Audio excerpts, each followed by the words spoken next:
Hello students, कैसे हैं आप लोग। आई होप आप लोगों की पढ़ाई बहुत अच्छी चल रही होगी। देखिए, आज से हम लोग मेंस की क्लासेस शुरू कर रहे हैं, जिसमें से आज आपका जो प्रथम प्रश्न पत्र है, जिसमें कि भाषा ज्ञान है, जिसमें कि हिंदी भाषा और अंग्रेजी भाषा और छत्तीसगढ़ी भाषा के बारे में आपको कुछ क्वेश्चन होंगे और वो आपको लिखने होंगे। ठीक है, मैंने जो सिलेबस है वो पूरी अच्छी तरीके से समझाया है। आप प्लेलिस्ट में जाके देख सकते हैं। एक अलग से CGPCS मेंस का प्लेलिस्ट बना होगा, उसमें जो सिलेबस है वो भी मैंने डिटेल में पढ़ाया है। तो देखिए, सबसे पहले तो हम भाषा में हिंदी भाषा से शुरू करेंगे, उसके बाद फिर इंग्लिश, फिर उसके बाद छत्तीसगढ़ी भाषा। जैसे जैसे सिलेबस है वैसे ही चलते जाएंगे। आपकी किसी भी लैंग्वेज की, जैसे किसी भी सब्जेक्ट की जो है वो 15 क्लासेस में पूरा सिलेबस कवर कराने का ट्राई किया जाएगा। जैसे ये हिंदी भाषा आज हम लोग जो शुरू कर रहे हैं, इसकी 15 क्लासेस होंगी। पर डे 2 क्लासेस होंगी। ठीक है, किसी दिन 3 हो सकती है, लेकिन पर डे 2 क्लासेस ही होंगी मेंस की। तो चलिए ये शुरू करते हैं बिना किसी टाइम वेस्ट किए, क्योंकि बिना किसी बकवास होगी पूरी क्लास। चलिए आइए, देखिए हम लोग पढ़ने वाले हैं कि हिंदी भाषा का जो बोध है उसके व्याकरण के बारे में। तो सबसे पहले ये आपको पता होना चाहिए कि भाषा क्या होता है। तो भाषा क्या होता है, देखिए, मनुष्य की सार्थक व्यक्त वाणी को क्या कहा जाता है, भाषा कहा जाता है। बेसिकली भाषा शब्द जो है वो संस्कृत की कौन सी धातु से बना शब्द है, भाष धातु से। ठीक है, भाष धातु से बना शब्द क्या है, भाषा। फिर देखिए, जिसका क्या अर्थ होता है भाष का, भाष का अर्थ होता है वाणी को अभिव्यक्त करना। क्या होता है, वाणी को अभिव्यक्त करना। ठीक है, आप लोग नोट डाउन भी कर सकते हैं, क्योंकि आपको तो शॉर्ट नोट्स बनाना ही पड़ेगा मेंस के लिए, जिसको कि आप एग्जाम के एक दिन पहले रिवाइज कर सके, तो आप बना सकते हैं। भाष जो है वो शब्द संस्कृत से लिया गया है, जो कि जिसका अर्थ होता है वाणी को अभिव्यक्त करना। भाषा बेसिकली क्या होती है, भावों की अभिव्यक्ति का साधन होती है। मतलब अगर हमें किसी को अपने मन की जो बात है उसको अभिव्यक्त करना है, तो उसके लिए किसी लैंग्वेज की आवश्यकता होगी, किसी भाषा की आवश्यकता होगी। ठीक है, तो बेसिकली क्या है, वही भाषा है जिसके माध्यम से हम अपने भावों को व्यक्त कर सकते हैं। देखिए, भाषा के द्वारा मनुष्य के भावों, विचारों और उनकी भावनाओं को भी व्यक्त किया जाता है।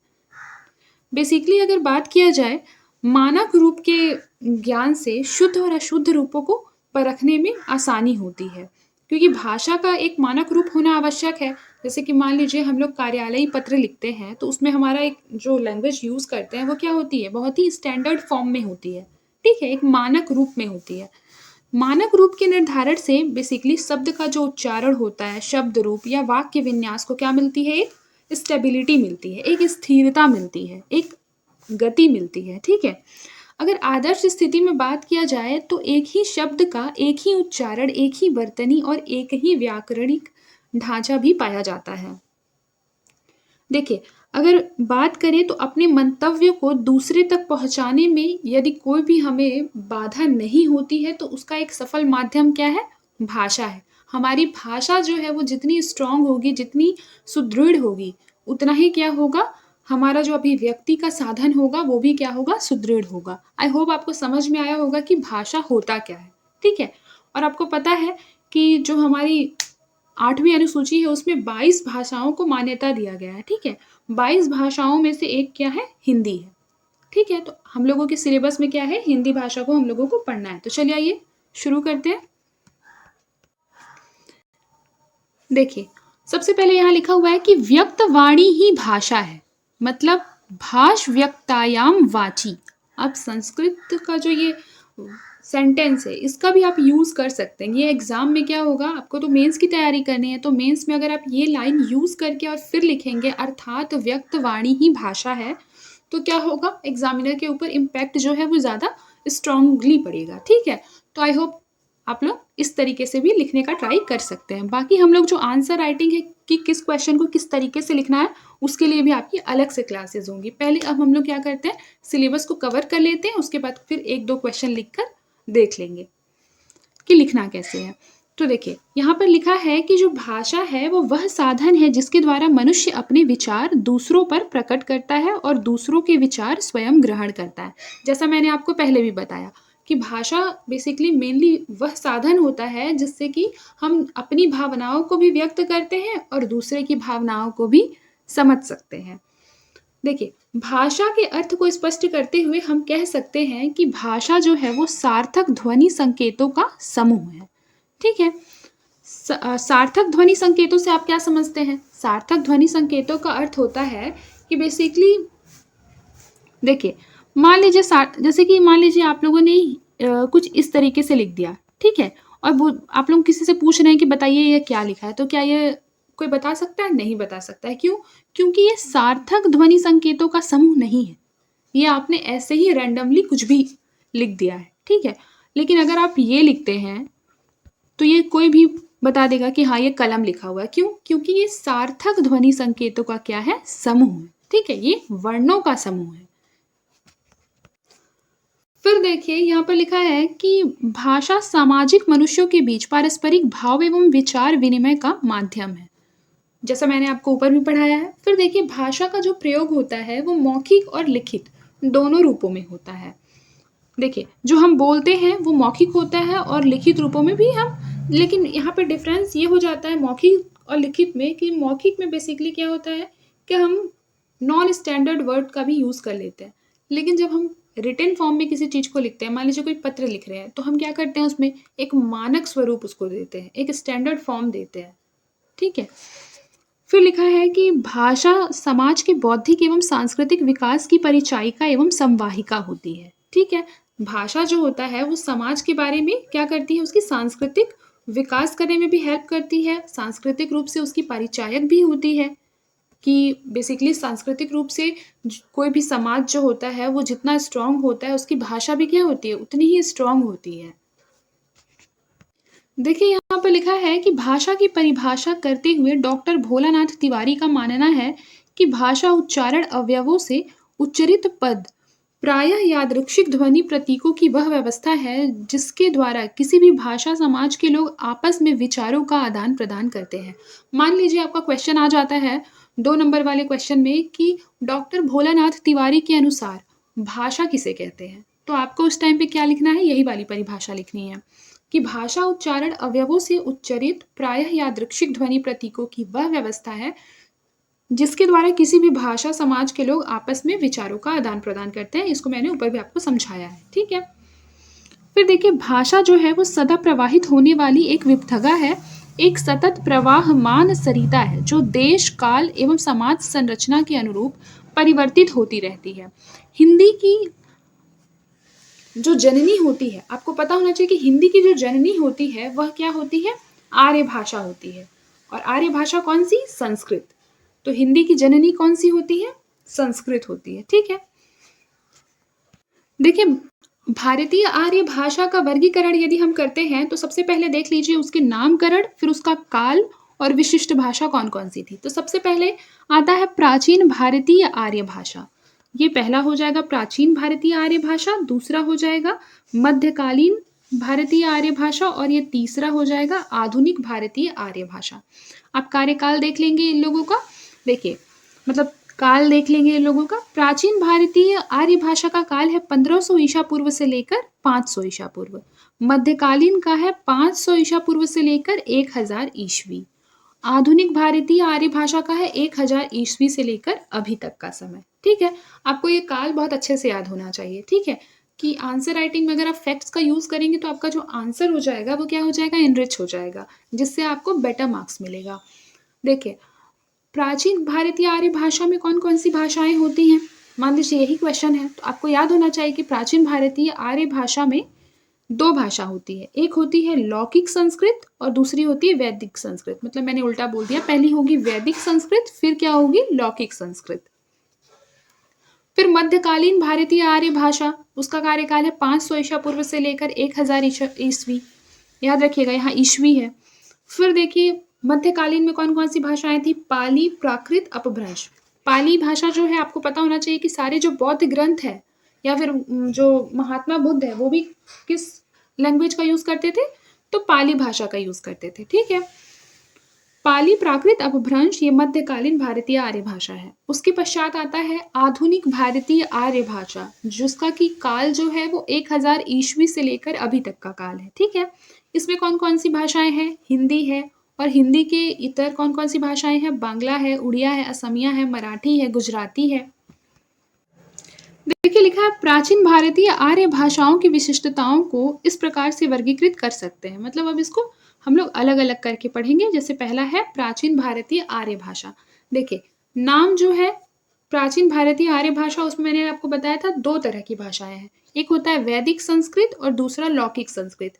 वैदिक संस्कृत का जो अन्य नाम है वो यास्क और पाणिनि के द्वारा दिया गया था छांदस। वैदिक संस्कृति को और किस नाम से जानते हैं? मान लीजिए क्वेश्चन यही आ गया 1 या 2 मार्क्स में कि वैदिक संस्कृति को और किस नाम से जानते हैं, तो वैदिक संस्कृत जो है उसे छांदस के नाम से जानते हैं। कार्यकाल देख लीजिए 1500 ईसा पूर्व से लेकर 1000 ईसा पूर्व। फिर देखिए लौकिक संस्कृत, दूसरा क्या हो जाएगा? लौकिक संस्कृत, जिसे कि पाणिनि ने क्या बोला था? संस्कृत भाषा। ये भी क्वेश्चन बहुत बार PYQ आप उठाकर देख लेंगे, बहुत सारे वन लाइनर में भी बहुत से एग्जाम में पूछा जाता है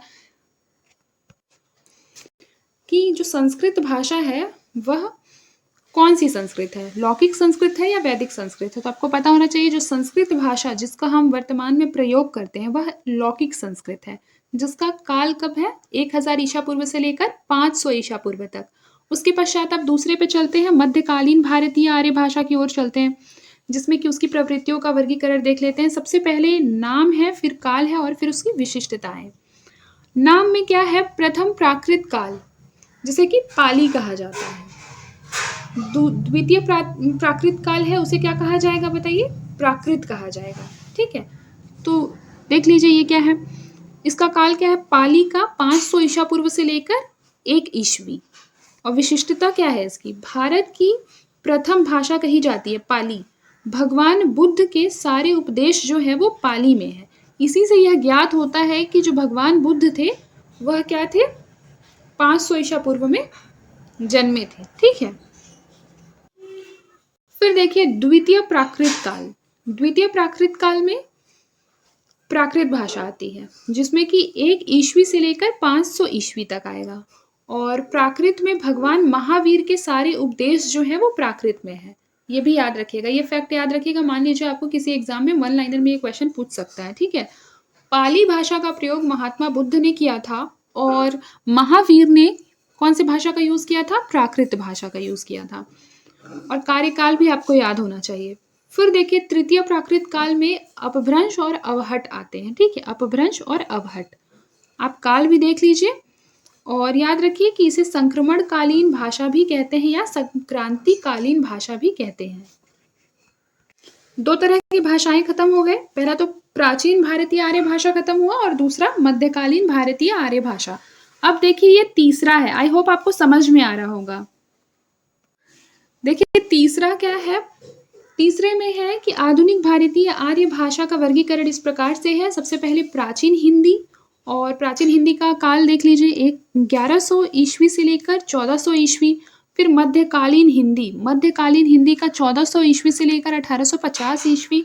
फिर है आधुनिक हिंदी, आधुनिक हिंदी का 1850 से लेकर अब तक।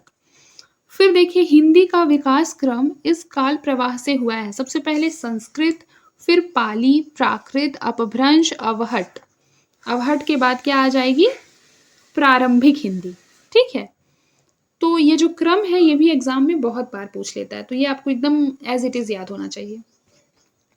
फिर देखिए लिखा है वस्तुतः हिंदी विश्व में प्रचलित 3000 भाषाओं में प्रमुख है, जो भारोपीय परिवार यानी इंडो यूरोपियन की भाषा है। तो हिंदी किसकी भाषा है? इंडो यूरोपियन की भाषा है। फिर उसके बाद देखिए क्या लिखा हुआ है यहाँ कि भारत में प्रचलित 4 भाषा परिवार में भारोपीय सबसे बड़ा है, जिसका विवरण इस प्रकार से है। देखिए भारोपीय भाषा परिवार जो है, भारोपीय भाषा परिवार वह कौन कौन सा है बताइए? पहला भारोपीय है, द्रविड़ है, फिर ऑस्ट्रिक है, चीनी तिब्बती है। ये चारों का नाम आपको एकदम अच्छे से याद होने चाहिए।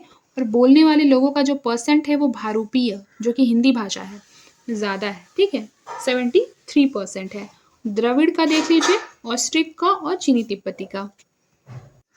फिर देखिए हिंदी का विकास अनेक चरणों में हुआ है। पहले तो सिंधु, सिंधु से लिया गया हिंदू, सिंधु से क्या बना? हिंदू, हिंदू हिंद प्लस ई। ठीक है, तो क्या हो गया? हिंदी। ठीक है, इस तरीके से इसकी उत्पत्ति हुई है। सिंधु से बना हिंदू, हिंदू को जब तोड़ा गया तब उससे क्या बना? हिंदू शब्द से हिंदी बना। फिर देखिए ईरानी, ईरानी जैसे कि मतलब पहले वो थे फारस वाले, ठीक है। स का उच्चारण ह करते थे, जिससे हिंदी का नामकरण अस्तित्व में आया, जो मूलतः फारसी का शब्द है। तो ये क्वेश्चन तो काफ़ी इंपॉर्टेंट हो गया कि हिंदी जो मूल शब्द है वह कहाँ से लिया गया है, तो याद रखिए फारसी शब्द है एक हिंदी, ठीक है। क्योंकि ईरानी के लोग स का उच्चारण ह करते थे, तो सिंधी के जगह ये लोग क्या कर दिए, हिंदी कर दिए। देखिए अगर आप लोगों को जो भाषा है वो समझ में आई होगी, तो अब हम लोग लिपि की ओर चलते हैं, जिसमें हम लोग पढ़ने वाले हैं देवनागरी लिपि। ये दोनों ही आपके सिलेबस में, आप सिलेबस एक बार अपने सामने रख लीजिए और देखते जाइए, ठीक है। क्रम आगे पीछे हो सकता है, लेकिन जितना भी सिलेबस में है सारा कवर होगा, ठीक है। देखिए अब देवनागरी लिपि की ओर चलते हैं। सबसे पहले क्या लिखा हुआ है कि उच्चारित ध्वनि संकेतों की सहायता से भाव या विचार की अभिव्यक्ति भाषा कहलाती है, जैसे मैंने अभी आपको बताया था। लेकिन लिखित वर्ण संकेतों की सहायता से भाव या विचार की अभिव्यक्ति लिपि या भाषा श्रव्य होती है, जबकि लिपि दृश्य होती है, ठीक है। देखिए सबसे पहले यहाँ पर ये लिखा है कि मान लीजिए लिखित वर्ण संकेत, जैसे मान लीजिए कि यहाँ पर लिखा हुआ है लाल, ठीक है। तो ये क्या हुआ, कुछ वर्णों के मिलने से ये जो शब्द है लाल, ये क्या है, एक वर्ण संकेत है, जिसकी सहायता से क्या हो रहा है, विचार की अभिव्यक्ति हो रही है। मतलब किसी भी विचार को अगर हम लिखित संकेतों के माध्यम से दर्शाते हैं तो वह एक लिपि होती है, ठीक है। क्या होती है, लिपि होती है। और याद रखिएगा कि जो लिपि होती है बेसिकली क्या होती है, दृश्य होती है, मतलब वो हमें क्या होती है, दिखाई देती है, जबकि भाषा क्या होती है, श्रव्य होती है। वही चीज यहाँ पर लिखा गया है। फिर देखिए देवनागरी लिपि का विकास किससे हुआ है, मान लीजिए ये क्वेश्चन पूछा, तो याद रखिए देवनागरी लिपि का जो विकास है वो ब्राह्मी लिपि से हुआ है, ठीक है, जो कि भारत की प्राचीन लिपियों में से एक है। दूसरी महत्वपूर्ण प्राचीन लिपि थी खरोष्ठी लिपि। देव भाषा संस्कृत के लिए प्रयुक्त होने के कारण नागरी लिपि को देवनागरी लिपि कहा जाता है, ठीक है। फिर है क्रमिक विकास के रूप में हम देवनागरी लिपि के विकास के क्रम को इस प्रकार से समझते हैं। आइए देख लेते हैं विकास क्रम। मान लीजिए क्वेश्चन में यही पूछ दिया कि देवनागरी लिपि के विकास क्रम को समझाइए, तो आप लोग इस तरीके से लिख सकते हैं। देखिए सबसे पहले उत्तर ब्राह्मी आया था, फिर उत्तर ब्राह्मी से एक गुप्त लिपि आई थी, फिर गुप्त लिपि से सिद्ध मातृका लिपि, और सिद्ध मातृका लिपि से एक कुटिल लिपि आई थी। कुटिल लिपि दो प्रकार की होती थी, एक नागरी और एक शारदा, ठीक है, एक नागरी और एक शारदा। याद रखिए शारदा जो है उसमें कितने प्रकार की थी लिपि, एक गुरुमुखी लिपि थी, गुरुमुखी लिपि जिसमें कि पंजाबी लिखा जाता है, ठीक है, पंजाबी को गुरुमुखी लिपि में लिखा जाता है, हिंदी को जिस तरीके से देवनागरी में लिखा जाता है, इंग्लिश को रोमन में, उस तरीके से, ठीक है। फिर कश्मीरी, फिर है लहंदा और टाकरी, ठीक है। शारदा में कितने थे लिपि, 4। देखिए लिखा है कि नागरी लिपि का जो प्रयोग है वो 8वीं से 9वीं सदी ईस्वी में आरंभ में हुआ था, जबकि 10वीं से 12वीं सदी के बीच इसी प्राचीन नागरी से उत्तर भारत की अधिकांश आधुनिक लिपियों का विकास हुआ था। इसकी 2 शाखाएं मिलती है, पश्चिमी और पूर्वी, ठीक है। आधुनिक लिपियों के विकास में 2 तरह की शाखाएं हैं, एक पश्चिमी एक पूर्वी। पश्चिमी शाखा की सर्वप्रमुख प्रतिनिधि लिपि जो है वो देवनागरी लिपि है। याद रखिएगा देवनागरी लिपि पश्चिमी शाखा का भाग है। देखिए जब देवों के काल में नागरी लिपि आई थी, तो नागरी लिपि बेसिकली उसकी 2 शाखा हुआ करती थी। पहली शाखा है पश्चिमी शाखा, दूसरी है पूर्वी शाखा। पश्चिमी शाखा में आती है देवनागरी, राजस्थानी, गुजराती, महाजनी और कैथी, ठीक है। देवनागरी याद रखिए पश्चिमी शाखा का भाग है। पूर्वी शाखा में है बांग्ला लिपि, असमिया और उड़िया। देखिए मान लीजिए आपने ये इंडिया का मैप बनाया है, ठीक है, तो इस साइड का जो भी एरिया है ये वेस्टर्न साइड है और इस साइड का जो है वो ईस्टर्न साइड है, तो इससे भी आप डिवाइड कर सकते हैं, पूर्वी शाखा और ये हो गई पश्चिमी शाखा। यहाँ पर देवनागरी लिपि का प्रयोग होता है, राजस्थान यहाँ पर है, ठीक है, राजस्थानी में राजस्थानी होता है। फिर यहाँ पर मान लीजिए कि ये इस तरीके से करके गुजरात है, गुजरात में गुजराती, महाजनी और कैथी, ये सारा इसमें होता है। पूर्वी में देख लीजिए, मान लीजिए यहाँ पश्चिम बंगाल है, ठीक है, उसके बाद यहाँ पर असम है और यहाँ पर मान लीजिए कि उड़ीसा है, ठीक है, वहाँ उड़िया होता है। तो अगर आप इंडिया का मैप देखेंगे तो आपको पश्चिमी शाखा और पूर्वी शाखा अच्छी तरीके से याद हो जाएगा, ठीक है। फिर देखिए एक चीज याद रखिएगा कि जो ब्राह्मी लिपि है उसका गुप्त काल के आरंभ में ही दो भेद हो गया था, ठीक है, वो दो भाग में बट गए थे ब्राह्मी लिपि, एक उत्तरी ब्राह्मी एक दक्षिणी ब्राह्मी। दक्षिणी ब्राह्मी में बेसिकली तमिल लिपि, कलिंग लिपि, तेलुगु, कन्नड़, ये सब जो है ना ये दक्षिणी ब्राह्मी से आता है। देखिए आज की क्लास थोड़ी लंबी होने वाली है क्योंकि आपका बहुत सारा सिलेबस है, जल्दी जल्दी इसको कवर कराना है, जून में आप लोगों का एग्जाम है, तो क्लासेस लंबी होगी तो आप लोग बोर होने की बजाय सीखने का प्रयास करेंगे। चलिए देखिए यहाँ लिखा हुआ है कि हिंदी के अंतर्गत 5 उपभाषाएं एवं 18 बोलियां हैं।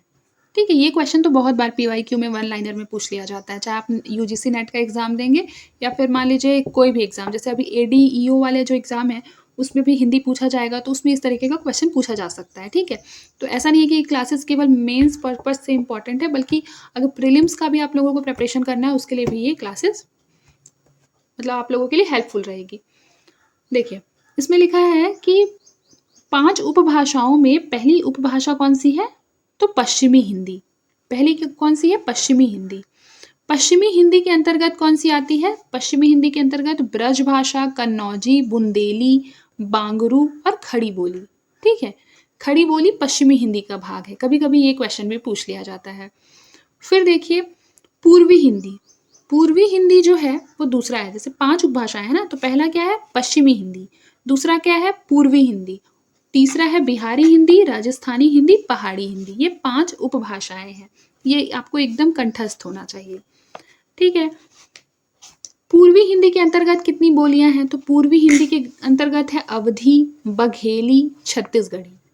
पूर्वी हिंदी के अंतर्गत कौन कौन सी है, अवधी, बघेली, छत्तीसगढ़ी। मान लीजिए कि अभी आप एग्जाम देने जाएंगे सीजीपीएफ में, सीजीपीसीएस में से किसी कोई सा भी एग्जाम, उसमें एक क्वेश्चन आ जाता है कि छत्तीसगढ़ी कौन सी उपभाषाओं का भाग है, ठीक है, या किस उपभाषा का भाग है, तो याद रखिएगा कि पूर्वी हिंदी का भाग है। और मान लीजिए ऑप्शन में ऐसे 4 ऑप्शन दिया रहेगा, पश्चिमी हिंदी, पूर्वी हिंदी, बिहारी हिंदी, राजस्थानी हिंदी, तो आपको पता होना चाहिए कि जो छत्तीसगढ़ी है वो पूर्वी हिंदी का भाग है। फिर देखिए बिहारी हिंदी। बिहारी हिंदी बहुत ईजी है, बिहारी हिंदी में मैथिली, मगही और भोजपुरी, जो कि ये यूपी बिहार वाले जो एरिया है उसमें बोला जाता है ना, मैथिली, मगही और भोजपुरी, वो बिहारी हिंदी में आता है। फिर है राजस्थानी हिंदी। राजस्थानी हिंदी में मेवाती, मालवी, मारवाड़ी और जयपुरी आता है, 4। ठीक है, आप लोग काउंट भी करते जाएंगे। जैसे देखिए यहाँ पर क्या लिखा हुआ है, पहाड़ी हिंदी। पहाड़ी हिंदी में गढ़वाली, कुमायूनी और नेपाली। अब इसको काउंट कीजिए 18 बोलियां हो रही है कि नहीं। जैसे देखिए इसमें 5 है, इसमें 3 है, इसमें 3 है। देखिए पश्चिमी हिंदी में 5, पूर्वी हिंदी में 3, बिहारी हिंदी में भी 3 और राजस्थानी हिंदी में भी 3 और पहाड़ी हिंदी में भी 3। अब इसको आप काउंट करेंगे तो ये आपका आएगा 18 बोलियां। कितना आएगा, 18 बोलियां। इस तरीके से आपको याद होना चाहिए कि हिंदी के अंतर्गत 5 उपभाषाएं और 18 बोलियां आती हैं। बहुत से लोग जो हैं वो नेपाली को नहीं मानते हैं, तो कभी कभी देखिएगा कि आपको 17 देखने के लिए मिल जाएगा, लेकिन जनरली आंसर क्या होता है, 18 होता है। देखिए लिपि। लिपि जो कि लिखित ध्वनि संकेत है, जैसे मैंने पहले बताया हर भाषा की अपनी लिपि होती है जो इस प्रकार से है, ये भी याद कर लीजिएगा एकदम कंठस्थ। हिंदी की लिपि देवनागरी है, पंजाबी की गुरुमुखी लिपि है, अंग्रेजी की रोमन लिपि है, उर्दू जो है ना, उर्दू बेसिकली भाषा है, ठीक है, लेकिन उसकी लिपि होती है फारसी। ठीक है, उर्दू कोई लिपि नहीं है, उर्दू भाषा है जो लिखा जाता है फारसी लिपि में। बंगला भाषा जो है वो बंगला लिपि में लिखा जाता है। अगर मान लीजिए क्वेश्चन ये पूछ देगा कि देवनागरी लिपि में लिखे जाने वाली भाषाओं का नाम लिखिए, तो आप लोग क्या लिखेंगे, संस्कृत, मराठी, नेपाली और हिंदी। देवनागरी लिपि रोमन और फारसी लिपि की तुलना में अधिक वैज्ञानिक लिपि है। क्यों इसे वैज्ञानिक लिपि क्यों कहा जाता है, मान लीजिए क्वेश्चन में यही पूछ रहा है आपके लैंग्वेज पेपर में कि जो देवनागरी लिपि है उसको रोमन से अधिक वैज्ञानिक लिपि क्यों कहा जाता है, तो क्या आंसर लिखेंगे आप लोग, बताइए सोच के। देखिए जब भी इस तरीके का कोई भी क्वेश्चन आए तो कॉमन सेंस लगाइए, क्यों वैज्ञानिक लिपि कह रहा है, मतलब कि एक सिद्ध भाषा होगी देवनागरी लिपि, इसीलिए इसे वैज्ञानिक भाषा कह रहे हैं। कभी आप लोगों ने देखा है, जैसे मान लीजिए कि कई बार ऐसा होता है कि इंग्लिश में जैसे कि कोई भी वर्ड स्टार्ट हो रहा है, मान लीजिए साइकोलॉजी ही, ठीक है, तो इसको हम लिखते हैं साइकोलॉजी को, तो साइकोलॉजी जो कि स से स्टार्ट हो रहा है देवनागरी लिपि में, इंग्लिश में उसके लिए लिखा जा रहा है PSY। पी जिसका कि उच्चारण कहीं-कहीं पे आपको देखने के लिए मिलेगा प, ठीक है? इंग्लिश में जैसे मान लीजिए पपाया, पपाया आप लोग लिखते हैं, तो यहाँ पर तो हम इसमें स का यूज़ नहीं करते हैं, सपाया तो नहीं कहते हैं। तो यानी जगह के अनुसार क्या होता है, इसका जो उच्चारण होता है रोमन लिपि का, वो चेंज हो जाता है। तो इसीलिए ये कम वैज्ञानिक लिपि है, जबकि हिंदी में ऐसा नहीं होता। हिंदी में यदि मान लीजिए पपीता लिखा है, तो उसे पपीता ही पढ़ेंगे, सपीता नहीं पढ़ते हैं। या फिर मान लीजिए साँप लिखा है तो साँप पढ़ेंगे, पाँप नहीं पढ़ेंगे। आई होप आप लोग समझ रहे होंगे कि मैं क्या कहना चाह रही हूँ। इसी को आप एग्ज़ाम्पल दे के अच्छी तरीके से लिख देंगे एग्ज़ाम में। अब आप लोगों की लिपि तक कंप्लीट हो गई हो तो अब राष्ट्रभाषा और राजभाषा को देख लेते हैं। देखिए राष्ट्रभाषा क्या होती है, जल्दी-जल्दी कवर करते हैं। राष्ट्रभाषा क्या होती है, मैं आपको समझा देती हूँ, बाकी नोट्स आप लोग यहाँ से देख लेंगे। देखिए राष्ट्रभाषा बेसिकली वह भाषा होती है जो कि किसी भी देश के बहुसंख्यक लोगों के द्वारा उस भाषा को बोला जाता है, यूज़ किया जाता है, वही राष्ट्रभाषा होती है। जैसे मान लीजिए भारत में बहुत सारे लोग जो क्या बोलते हैं, हिंदी बोलते हैं। बहुत सारे लोग क्या बोलते हैं, हिंदी बोलते हैं। ठीक है, तो क्या हिंदी हमारी राष्ट्रभाषा है? बिल्कुल हो सकती है, लेकिन बहुत सारे लोग ये भी कहते हैं, साउथ वाले लोग, कि इंग्लिश वो लोग इंग्लिश ज़्यादा यूज़ करते हैं, ठीक है? साउथ में इंग्लिश ज़्यादा यूज़ होती है, तो इसीलिए इसमें थोड़ा ना कॉन्फ्लिक्ट होता रहता है कि हिंदी राष्ट्रभाषा है या इंग्लिश राष्ट्रभाषा है, ठीक है? बेसिकली अगर देखा जाए तो संवैधानिक दृष्टिकोण से हमारी कोई राष्ट्रभाषा नहीं है, राजभाषा अवश्य है। राजभाषा क्या होती है? अब राजभाषा की ओर चलते हैं। देखिए, जो राजभाषा होती है, राजभाषा का अर्थ होता है सरकारी कामकाज की भाषा। यानी जो भाषा आधिकारिक रूप से यूज़ होती है, एक स्टैंडर्ड रूप में यूज़ होती है। जैसे मान लीजिए कोई भी गवर्नमेंट ऑफ़िशियल में कोई भी वेबसाइट आप लोग देखेंगे, वहाँ पर जो लैंग्वेज यूज़ होता है, बेसिकली वो राजभाषा है, ठीक है? देखिए, यहाँ लिखा भी है कि जो भाषा संविधान द्वारा सरकारी कामकाज की भाषा के रूप में स्वीकृत होती है, उसे देश की राजभाषा कहते हैं। और भारत में इस हिंदी को संविधान की धारा 343 1 अध्याय 1 भाग 17 के अनुसार राजभाषा घोषित किया जा चुका है। मतलब हमारी हिंदी राजभाषा है, राष्ट्रभाषा नहीं है। उसका रीज़न भी मैंने आपको बताया है, ठीक है? तो एग्ज़ाम में आएगा तो लिख दीजिएगा। फिर है, इसमें क्या लिखा है 343 1 में लिखा है कि इसके अनुसार संघ की जो भाषा है वो हिंदी होगी और लिपि क्या होगी, देवनागरी होगी। फिर देखिए क्या लिखा है, हिंदी दिवस। सबसे पहले देखिए भारत की संविधान निर्मात्री सभा ने 14 सितंबर 1949 को ये निर्णय लिया कि हिंदी भारत संघ की राजभाषा होगी। तब से प्रत्येक वर्ष 14 सितंबर को क्या मनाया जाने लगा, हिंदी दिवस मनाया जाने लगा, ठीक है? तो अगर क्वेश्चन में ये पूछ रहा है कि हिंदी जो राजभाषा है वो कब घोषित हुई, तो याद रखिएगा 14 सितंबर 1949 को।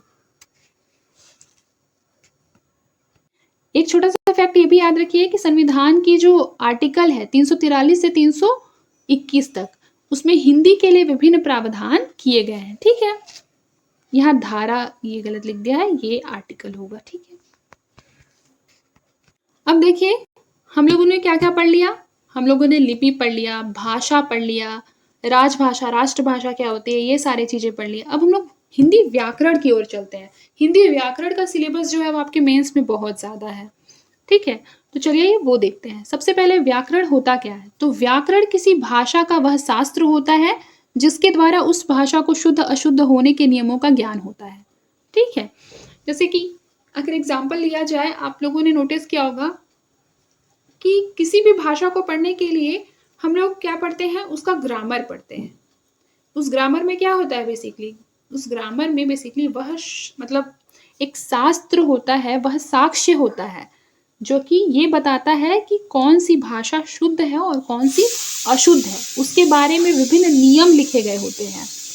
अब देखिए लिखा है कि भाषा के कितने अंग होते हैं, भाषा के 3 अंग होते हैं, वर्ण, शब्द और वाक्य, ठीक है? वर्ण क्या होता है, जैसे मैंने अ लिख दिया, अ एक वर्ण है। शब्द क्या हो गया, मान लीजिए मैंने अनार लिख दिया, तो ये क्या हो गया, एक तरह का शब्द हो गया। वाक्य क्या हो गया, वह अनार खाता है, वह क्या करता है, अनार खाता है, यह एक वाक्य हो गया, ठीक है? बहुत अच्छी तरीके से आप लोगों को समझ में आ रहा होगा।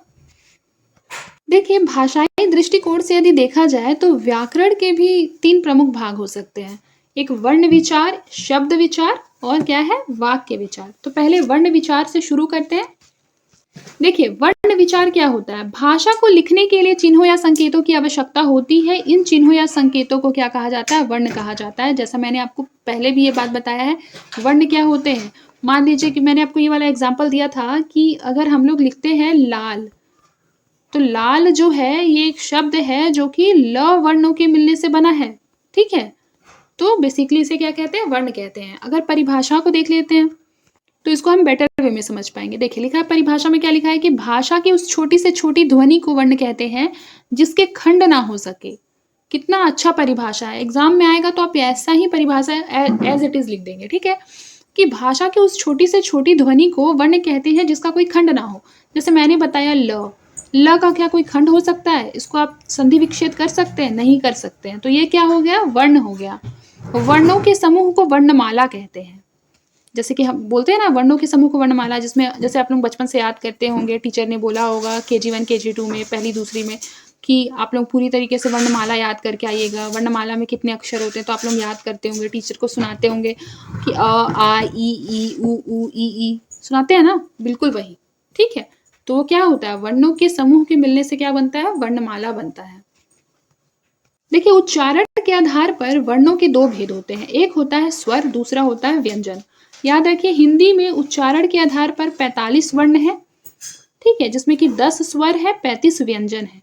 लेखन के आधार पर अगर देखा जाए, उच्चारण तो हम 45 वर्णों का ही करते हैं, लेकिन लिखते 52 वर्णों को है, जिसमें कि 13 स्वर होते हैं, 35 व्यंजन होते हैं और 4 क्या होते हैं? संयुक्त व्यंजन होते हैं। एकदम एज इट इज याद कर लीजिए, ठीक है?